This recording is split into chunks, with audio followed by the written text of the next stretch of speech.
because I feel so well. No sobs, no sorrows, no sighs. This can't be love. I get no dizzy spells. My head is not in the sky. My heart does not stand still. Just hear it beat. This is too sweet to be loved. This can't be love because I feel so well. Still I love to look in your eyes.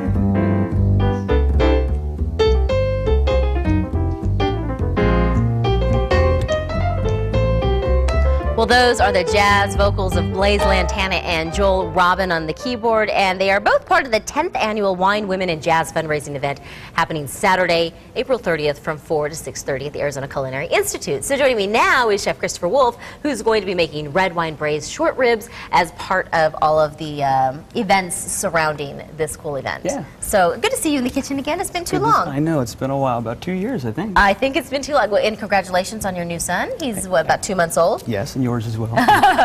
Well, let's talk a little bit about the ingredients and basically what we're trying to accomplish here with this dish. Sure. Well, at the event that we've done now for the 5th year at Arizona Culinary, all of our chefs break up and they do small little tasting plates. So the guests that come get a chance to sample a variety of wines and a bunch of different tasting style menus.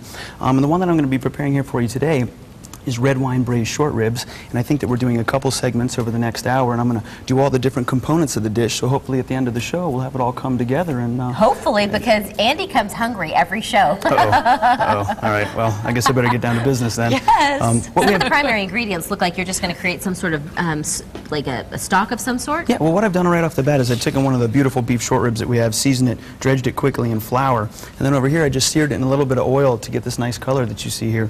I take the short rib out, and at this point we're going to go ahead and add some of, as you said, these basic ingredients that we're going to use for our braising. It's just a little bit of standard mirepoix, which is your onions, your carrots, your celery. So we're going to go ahead and add these to the pan, let these sweat just a little bit to soften.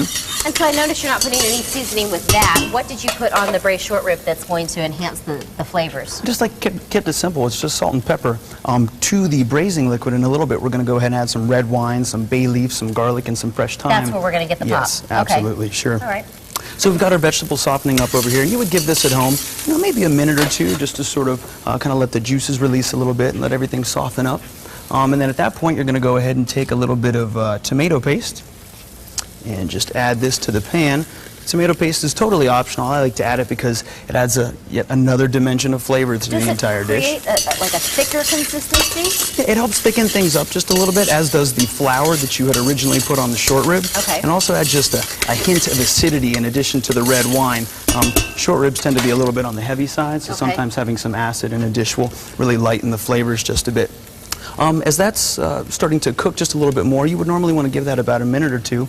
I'd love to take a little bit more time to talk about the event itself. Yeah, absolutely. Yeah. So we're talking about specifics. Where is it at first? Yeah, well, it's going to be held at Arizona Culinary Institute. It's the 10th time they've done this event, and it's about the 5th time they've come and done it at the school, so we must be doing something right. It's going to be out at Shea and 116th Street.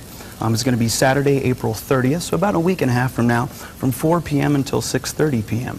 And tickets, you say, are about, what, $50, $55? If you get them now, they're $55. That includes your wine. That includes the wonderful music that you heard as the lead into this. That includes all the food. If you go to Arizona Women's Partnership website at azwp.org, you can get tickets now in advance. Or at the door, they're $65, but it's still a heck of a deal, I got to be honest with you. Oh, for sure. Now, we get tickets online, and we'll provide a link to that link on cinemaliving.com. Now, when people go out there, do you find that it's generally just couples? Is it women? Who goes to this? Well, the overall event is for men, women, anybody that just loves food, wine, jazz, and having a good time. The Wine, Women, and Jazz comes from the fact that it is the Arizona Women's Partnership, and all the proceeds do benefit underserviced women and children at risk in Arizona. So it's all going to a great cause. So that's where the women. I was wondering if is it okay to take the guy in your life along with? Absolutely.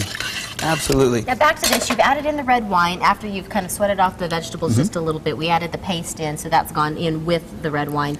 Now, what are we looking for this to do? See, now normally if you had a little bit more time, you would take this and reduce it by about 75% to really concentrate that And flavor. in doing so, we would raise the temperature to what? Oh yeah, bring it on up to a high heat, bring it to a simmer, and just let some of that moisture evaporate away. Once that had happened, we'd go ahead and dive in with about a quart of just a beef broth that you can get from the grocery store.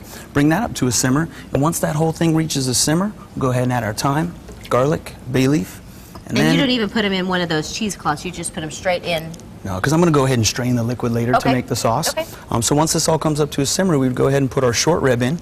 And at this point, I might cover it with a little bit of parchment paper, go into a 350-degree oven, and in about 2 hours, those are going to be about... In the same container? Oh yeah, right in that container. And then about 2 hours, that'll be about the most tender braised short rib you've ever had in your entire life. Was I talking too much today?